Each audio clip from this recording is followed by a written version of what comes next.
কিছু মানুষ আমাকে ভালো হতে দিচ্ছে না। কিছু মানুষের জন্য আমি জাতীয় দলে ফিরতে পারছি না। কেন সাব্বির রহমান এমন কথা বললেন এবং কাদেরকে উল্লেখ করে একথাটি বললেন সাব্বির রহমান, তাই জানবো আজকের ভিডিওতে।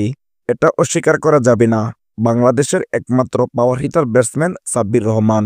আর এই সাব্বির রহমান বিগত কয়েক বছর ধরে জাতীয় দলের বাইরে আছেন। এটা কি সাব্বির রহমানের ফর্মের ঘাটতির জন্য নাকি ক্রিকেট ম্যানেজমেন্টে কিছু মানুষের জন্য?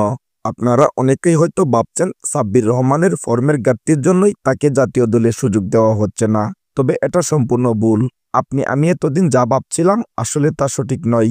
আর এ নিয়েই এবার মুখ খুললেন সাব্বির রহমান। তিনি বললেন, আমাকে কিছু লোক ভালো হতে দিচ্ছে না এবং তাদের জন্যই আমি জাতীয় দলে ঢুকতে পারছি না। অবশেষে সাব্বির রহমানের কাছ থেকে একথাটি শুনে আমরা এটাই বুঝতে পারলাম, বাংলাদেশে বিগত বিসিবি সভাপতির আমলে যতজন ক্রিকেট কর্মকর্তা ছিল তাদের জন্যই জাতীয় দলে ফিরতে পারছিল না সাব্বির রহমান। অবশেষে যেহেতু তাদের পতন হয়েছে, তাই এবার হয়তো সাব্বির রহমান জাতীয় দলে ফিরতে পারেন এবং সকলের মন আবার জয় করতে পারেন। সুপ্রিয় দর্শক, শুভকামনা রইল সাব্বির রহমানের জন্য। তিনি যাতে অতি দ্রুত বাংলাদেশ জাতীয় দলে সুযোগ পেতে পারে।